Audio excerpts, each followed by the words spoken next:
tom, že či žijeme v bioteke. Ďakujem. Tak ja mám krátku prednášku tento raz. Ráno som vás zahltil dlhou, ale keďže sme na Lunarpunk festivale, tak som chcel dať taký lunarpunkový update, že čo sa udialo za posledný rok. A treba začať v histórii, takže začnem tým príbehom, trošku si to zosvetlím, aby som videl, takým 8-bitovým príbehom z konca 80. rokov, kedy pri svetle mesiaca cypherpunkeri sa rozhodli, že idú vytvoriť lepší svet. A robili to tak, že balili tajné správy do obálok, najprv papierových, potom šifrovaných digitálnych. A kryptografia im umožnila vytvoriť sebaobrannú technológiu, na ktorú sú krátke štáty aj megakorporácie. Ale to všetko bol iba začiatok. Takže na začiatku to naozaj vyzeralo tak, že skúšali, že čo sa stane, keď dám zašifrovanú správu do obálky, tu dám do ďalšej obálky a tak ďalej. A ako vlastne takýmto balením do obálok a posielaním si medzi sebou dokážeme spraviť napríklad anonymnú komunikáciu, čo musí spĺňať tá šifra a tak ďalej. A prišli na to, že existujú nejaké technológie, ktoré vytvárajú kryptoanarchiu, čo je teda sebaobranná technológia pre jednotlivcov a pre komunikáciu ľudí navzájom. Čiže kryptoanarchia je špecifické využitie kryptografie s cieľom priniesť nám viac slobody. Čiže nie je to len také, že my sa tu hráme s nejakými šiframi, ale má to konkrétny cieľ, ktorý je zadefinovaný a sú to teda niektoré technológie a kód, ktorý ich implementuje, programy, ktoré nám prinášajú súkromnú komunikáciu vďaka šifrovaniu, odolnosť voči cenzúre, to sú decentralizované siete a peer-to-peer technológie, anonymitu, to nám prinášajú technológie staré napríklad ako Mixmaster, onion routing, to je vlastne to balenie tých správ do tých obálok ako keby do cibule, že keď rozbalujete cibulu. A napríklad sieť Tor alebo komunikácia pomocou siete Nostr, kde si iba vygenerujete kľúč. Technológie, ktoré nám prinášajú elektronickú hotovosť alebo digitálne peniaze, čo bolo vlastne taký ten posledný kus tej skladačky. Ale pred Bitcoinom to boli teda e-cash technológie, neskôr Bitcoin, možno Monero a tak ďalej. A ďalej decentralizované zdieľanie súborov, to sme si vyskúšali taký ten klasický cypherpunkový príbeh, že najprv zavesíme súbor na server, potom teda niekto príde na to, že fuj, toto nemôžete robiť, to je ilegálne, tak ako buď zablokujeme server, alebo teda pokutujeme toho prevádzkovateľa toho servera, potom vznikli služby typu Napster, kde teda to malo zase hlavu, ktorá sa dala zažalovať vďaka kapele Metallica. Takže Metallica sú veľmi anti-cypherpunkeri, ale vďaka ním tu máme technológiu BitTorrent, pretože si povedali tvorcovia technológie BitTorrent, že OK, tak akože keď sa dá zažalovať Napster, tak napíšme technológiu tak, aby nebolo koho zažalovať, aby bola naozaj decentralizovaná. Čiže vlastne všetky tieto útoky pomáhajú zlepšovať tieto technológie. A sociálne siete bez povolenia, zase máme sociálne siete typu Twitter, Facebook, to ste boli ráno na mojej prednáške, tak som hovoril o sieti Nostr a tá práve reaguje na to, že hlavne teda počas pandémie začala nejaká forma cenzúry, shadow banningu, videli sme Twitter files a tak ďalej. A reakciou je, že OK, tak potrebujeme postaviť technológiu, kde sa toto nedá urobiť. Že je tam technologická odpoveď na to, aby sa takéto veci robiť nedali. Ďalej nám priniesli anonymnú koordináciu, zero knowledge proofs a tak ďalej. Čiže toto všetko je s konkrétnym cieľom priniesť nám viac slobody. Robí sa to prevažne tak, že sa odstráni prepojenie nášho fyzického tela, to je to, čo sa dá zavrieť do basy a pokutovať, a nejakého nášho konania a súkromného vlastníctva. Hej, čiže keď viem anonymne písať na sociálnej siete, tak nemá kto za mnou prísť a potrestať ma za to, lebo to prepojenie medzi tou správou na sociálnej sieti a môjim fyzickým telom neexistuje. Keď mám anonymný bitcoin, samozrejme testnet, tak nemôže niekto prísť za mnou a zhabať mi ho, pretože nie je prepojenie toho bitcoinu a môjho fyzického tela. Samozrejme, to znamená, že ste si ten bitcoin museli alebo inú kryptomenu kúpiť anonymne bez KYC. Ďalej je tam skutočná sloboda prejavu, ktorá nie je teda garantovaná nejakými ústavnými príbehmi o slobode slova, ale technológiou, vďaka anonymite a odolnosti voči cenzúre. Máme skutočné súkromné vlastníctvo a skutočnú tvrdú menu, ktorá nepodlieha vyparovaniu kúpnej sily, ako ľadová kocka na púšti, čo je teda fiat. Máme možnosť slobodných transakcií, vieme sa rozhodnúť, s kým chceme obchodovať, za akých podmienok a tak ďalej. No, takže cypherpunkeri vytvorili tieto technológie s týmto konkrétnym cieľom a ja si myslím, že sa to podarilo. Takže vyhlasujem žúr, hurá, paráda, good job, podarilo sa to a všetci sa môžeme tešiť, že tieto technológie naozaj dodali to, čo slúbili. Naozaj tieto technológie pomáhajú ľuďom v diktátorských krajinách, pomáhajú ľuďom vrátiť sa naspäť k súkromnému vlastníctvu, k uchovaniu si majetku a tak ďalej.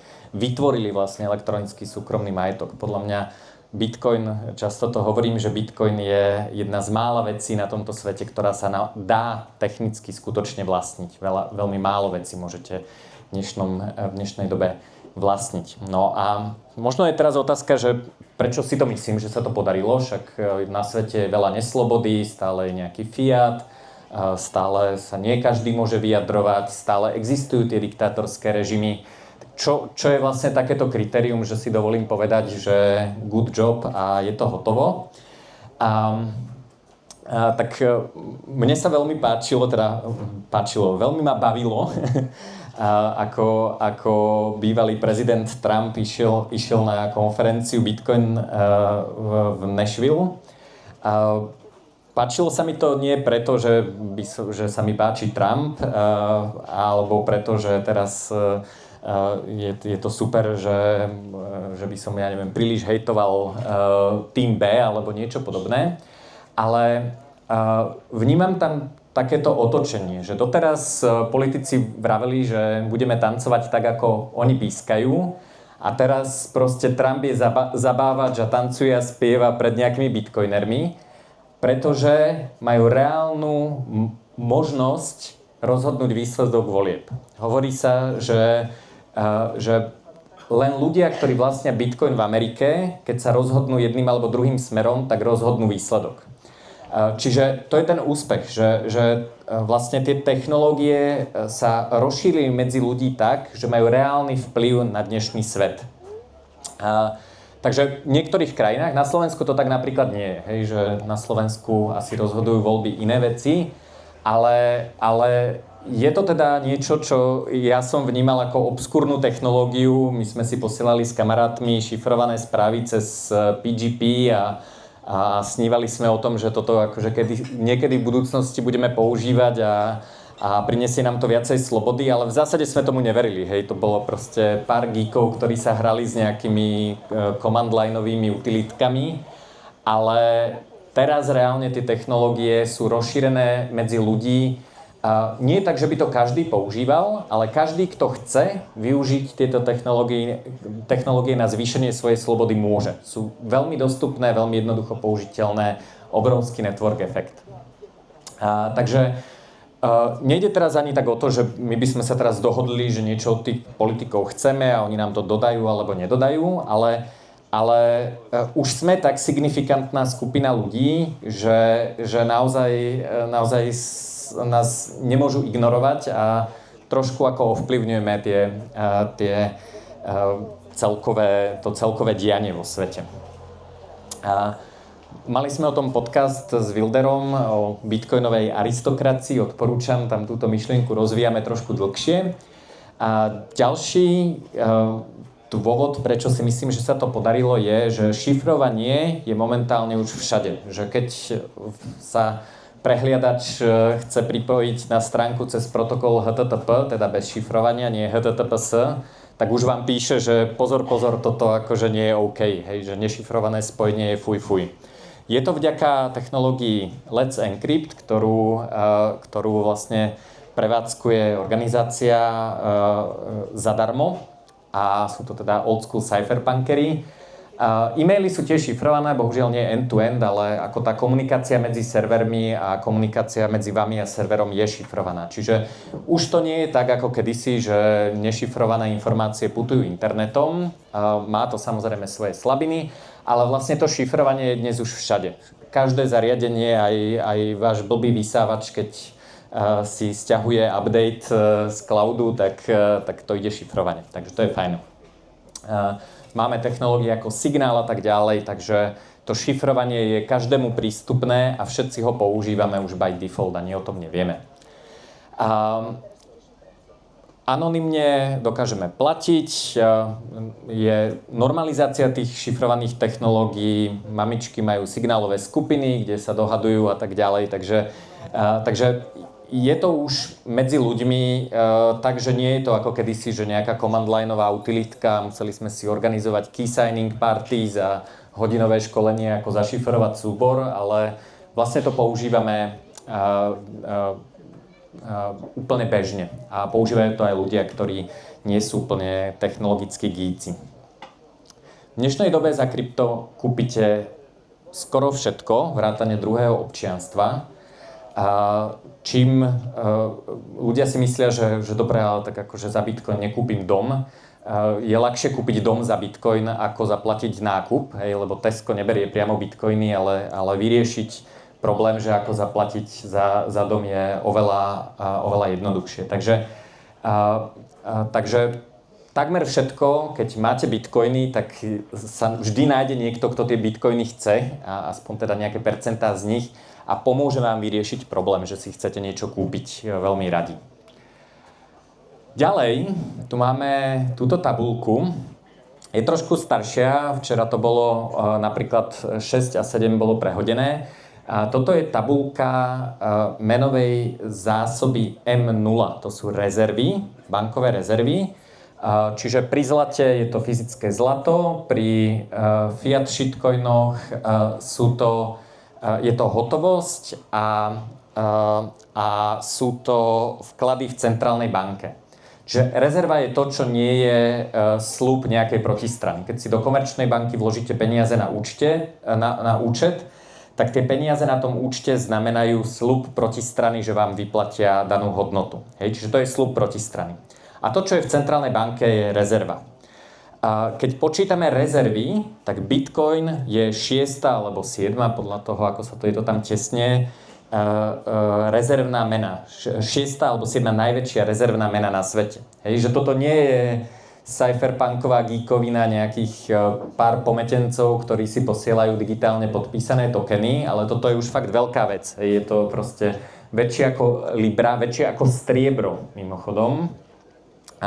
Inak pri tých kovoch nie je zarátané industrial use, čiže váš pozlatený konektor na sluchátkach sa do toho nepočíta, ale je to teda použitie ako menová rezerva. A sme väčší ako proste švajčiarsky frank a rupia a neviem čo. Čo je zaujímavé, ja som si vždy myslel, že na to, aby sme prekročili rezervný status doláru, musíme spraviť krát 10 alebo krát 100 a ono je to reálne krát 5. Hej, že to už je rovnaká hra, že už to nie sú proste rádové rozdiely, ale už proste hráme tú istú hru, ako hrá britská libra, čo bola rezervná mena, alebo teda euro a USD. A dokonca ani k tomu zlatu je to teda trošku cez 10x, ale nie je to proste 100-krát. Takže toto je podľa mňa veľmi dôležitá tabuľka a veľmi dôležité si uvedomiť, že čo sa stalo a ako vlastne ten cypherpunk narastol z takej hračky pár geekov na vec, ktorá môže trošku hýbať svetom. Takže ideme ďalej to the moon zo cypherpunku na lunarpunk. Takže tvrdím, že z toho cypherpunk programu sme dosiahli skoro všetko. Pár drobností chýba. Tie drobnosti sú dobré privátne peer-to-peer trhy s likviditou, mimo teda tokenov, že si vymeníte Bitcoin za Monero alebo niečo podobné. Pre mňa KPIčko tohto je, keď si budem schopný kúpiť prášok na pranie bez DPH na dark markete. Hej. Čiže ani nie ako OK, jasné, že dark markety s drogami, ako drogy sú na dark marketoch, lebo nemôžu byť v e-shope na Alze.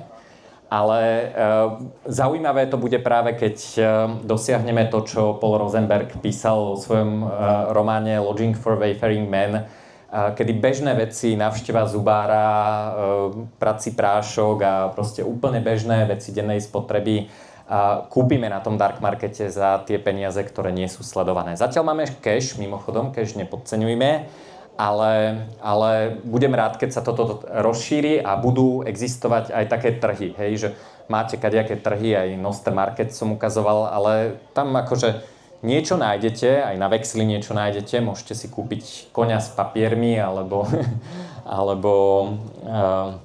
včelí med, alebo niečo, ale nie je to, že ja si chcem teraz kúpiť nový vysávač, tak otvorím apku a kúpim si ju na dark markete peer-to-peer za bitcoiny. Môžem si ho kúpiť samozrejme na Alze za bitcoiny, ale to teda nie je cypherpunk až taký.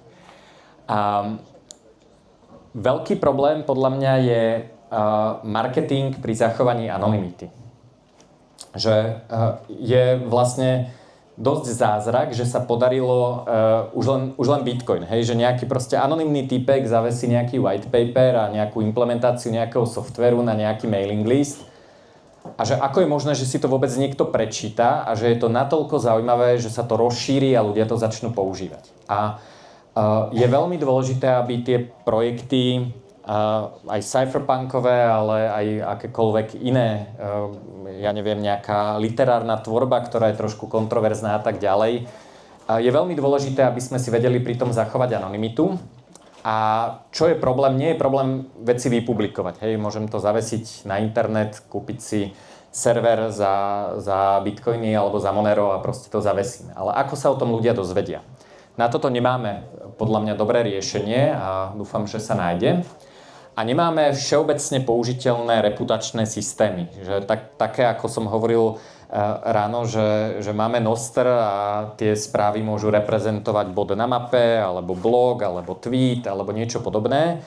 Tak ja by som chcel vedieť, že či anonymný týpek s kľúčom proste XYZ je OK a môžem s ním obchodovať, alebo je to nejaký debil, alebo je to proste nejaký nespoľahlivý človek. Čiže toto nemáme a bolo by dobré, keby sme vedeli do tých anonymných projektov vlastne vložiť taký ten aspekt reputácie, ktorý vieme používať aj nejakým spôsobom vynútiteľný, dobre vymyslený a tak ďalej. Dobre, čiže to je cypherpunk. A ako funguje koordinácia? Lebo žijeme teda medzi inými ľuďmi a ako fungovať sami o sebe je síce fajn, ale je to lepšie, keď môže Tomáš napísať super onkologovi z USA a môže sa ho pýtať a môže využívať vlastne tú špecializáciu, deľbu práce a tak ďalej. Jedna forma koordinácie je daná trhom a to, že cypherpunk využíva slobodný trh je výhoda, pretože tie trhové vzťahy môžeme využívať. Čiže ak je po niečom dopyt, tak podnikatelia najprv skoordinujú sami seba, aby spolu vytvorili riešenie a potom to riešenie a jeho existencia skoordinuje ľudí na to, aby sme to používali. Hej? Čiže keď podnikatelia zacítia zisk, tak to je forma koordinácie. Funguje to mimochodom aj v politike. Politici nemajú radi slobodný trh, lebo slobodný trh nekontrolujú, ale už len to, že teda Trump išiel spievať a tancovať pred nejakých bitcoinerov, znamená, že aj tí politici vlastne idú po tom dopite. Čiže dokonca aj keď sú tí jednotlivci, ktorí majú ten dopyt neorganizovaný, že bitcoinery proste, oni nemajú dopyt, že chcú, aby sa o nich zaujímal nejaký Trump.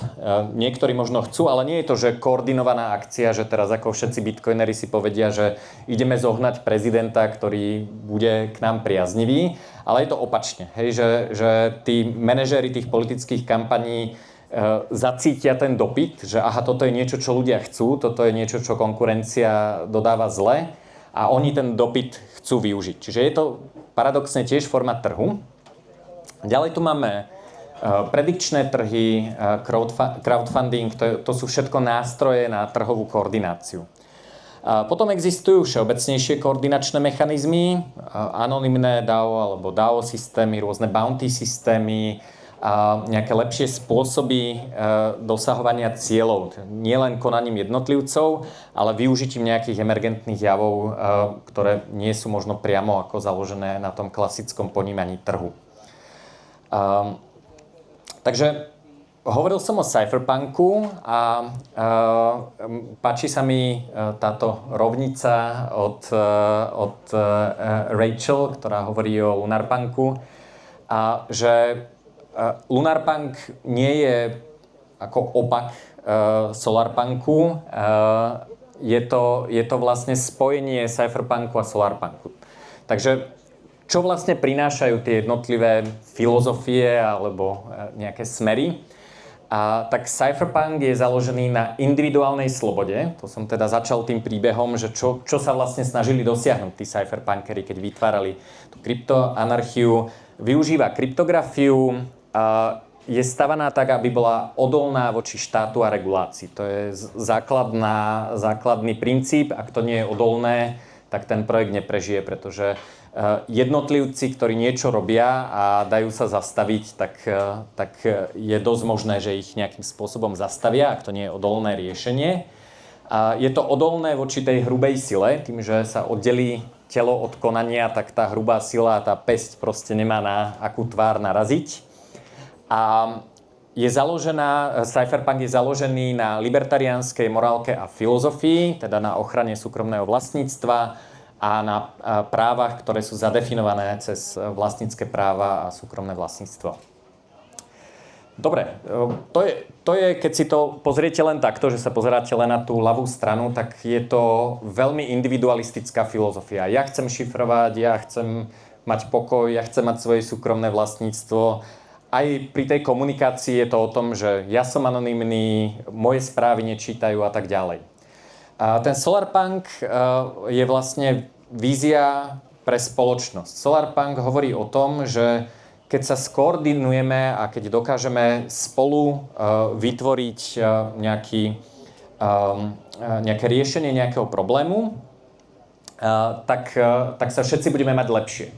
Čo je super, hej? Čiže prečo by sme mali byť proti tomu? Je to vízia lepšej spoločnosti, možno konkrétna implementácia je často naivná, ale je to vlastne spôsob, ako zlepšovať naše vzťahy a naše spoločné fungovanie tiež do istej miery pomocou technológií. Solarpunkové obrázky, keď si pozriete, tak sú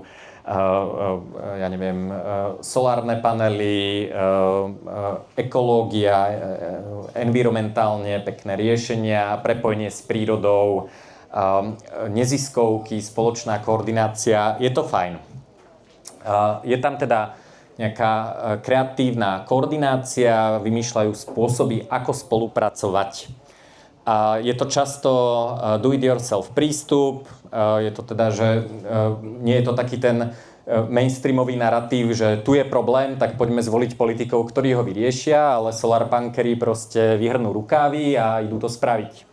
Čiže nie je to vlastne ako odovzdávanie zodpovednosti za nejaký svoj osud alebo za riešenie svojich problémov nejakým tretím stranám, ale je to veľmi pozitívny, veľmi kreatívny prístup k riešeniu problémov a uvedomenie si, že nemôžeme roky čakať na nejakú utópiu a musíme si to odmakať. No a Lunarpunk je vlastne spojením týchto dvoch princípov. Hej? Z toho cypherpunku si berie, že na to, aby sme mohli vyhrať, na to, aby sme mohli nejaké problémy vyriešiť, tak musíme najprv prežiť. Ak vytvoríme riešenie problému, ktoré za chvíľku niekto zničí, či už štát alebo niekto iný, tak sme to robili zbytočne. Hej? Čiže staviame tie riešenia takým spôsobom, aby boli odolné voči útokom, možno voči konkurencii a tak ďalej. Čiže je to spolupráca, ale tie projekty majú špecifický charakter, ktorý na rozdiel od Solarpunku nedbá na transparentnosť, verejnosť a tak ďalej, ale je to kľudne anonymná koordinácia. Pre toho, kto sa na tom riešení nezúčastňuje, to môže byť úplne neviditeľné. Škoda, že sme tu nemali tú prednášku Petra Horváta, ktorý sa nemohol dostaviť, ja s tým spravím podcast.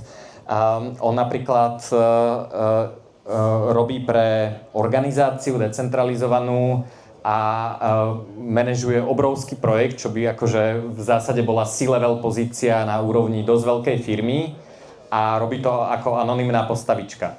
Hej, čiže dokážeme robiť takéto veci, že existujú online projekty decentralizované, ktoré sú tak veľké alebo väčšie ako banky. A tí ľudia sa dokážu skoordinovať, ale tá anonymita im vlastne prináša to, že zase je ťažšie na ne zaútočiť. Že keď máte v tom prostredí firmu, tak je dobré, keď je americká, lebo keď to niekto poserie, tak niekto pôjde do basy. Ale druhá možnosť je, keď vlastne nevieme, aká je. Keď je niekde v tom cloude, v tom šifrovanom priestore a vtedy sa ale musíme samozrejme viac pozerať na to, že či je to postavené na dobrých princípoch a či to nie je nejaký rug pull. Ďakujem. Takže kryptografia je užitočný nástroj na tú koordináciu, zero knowledge proofs a rôzne technológie. A čo je podľa mňa veľmi fajn, tak Solarpunk nie je až tak úplne punk. Hej? Že Solarpunk má to slovíčko punk, pretože je to cool, hej, a nadväzuje to na nejaké iné filozofie, ale Solarpunk je taký dosť normy. Tým, že je transparentný, tak ako nechce moc vyskakovať, takže ak ste počuli kazetový magazín Bitpunk FM, kde v prvom vydaní mal hudbu aj Deeplogic, ktorý nám tu hral, tak heslo bolo, že sme sa zameriavali v cypherpunku príliš na časť cypher a príliš málo na časť punk. Takže treba trošku vrátiť ten punk a ten Lunarpunk je trošku viac punkový, že nie je to úplne pre normies. Takže tým aj začnem, alebo teda pomaly už aj skončím, že nepracujeme pre normíkov. Hej, normíci chcú a stavajú dystópiu. Hej, keď si predstavíte normíka, tak on chce svoj facebookový účet, je naštvaný, keď mu píše ako komentár nejaký anonymný nick, tak ho hneď nahlási, že toto nie je reálne meno Facebook, vypýtaj si od neho ID. Tí normíci chcú vlastne tú dystópiu, hej? Že im sa nepáči, keď niekto hovorí niečo, s čím nesúhlasia, alebo je to nejakým spôsobom závadné a tak ďalej.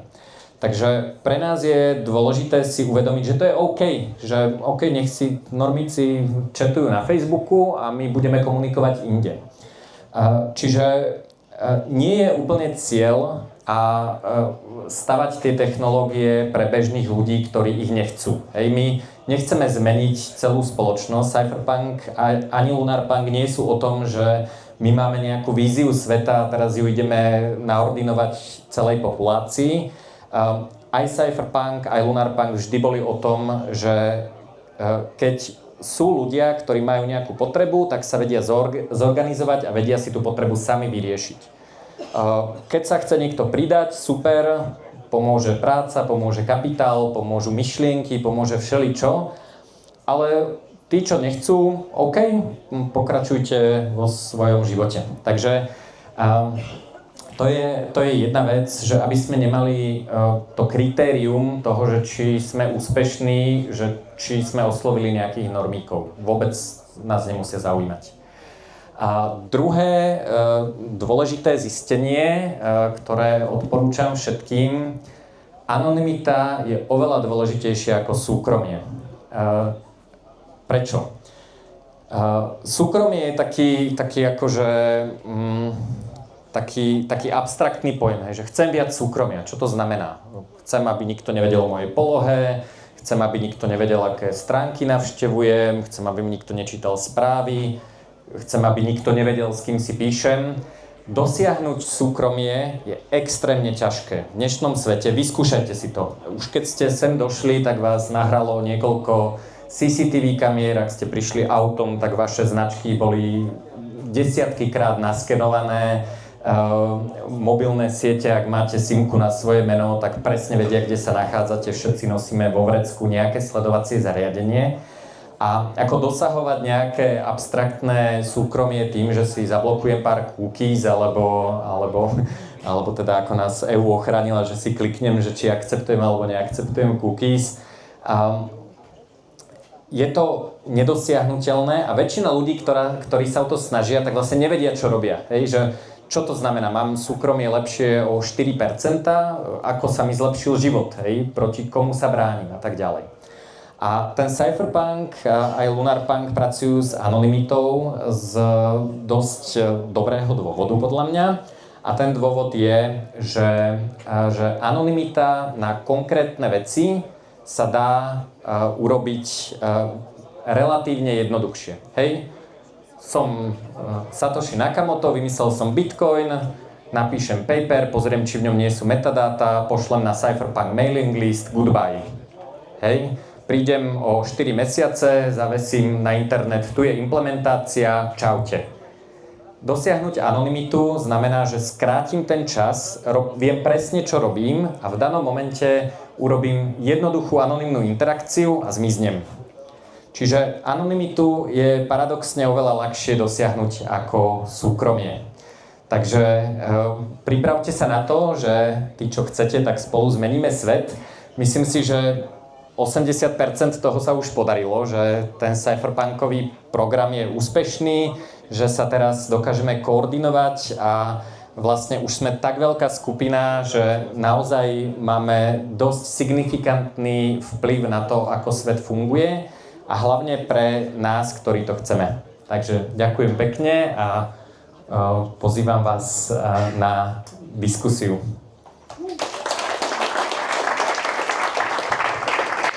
Juraj Bednár, vážení priatelia. My sme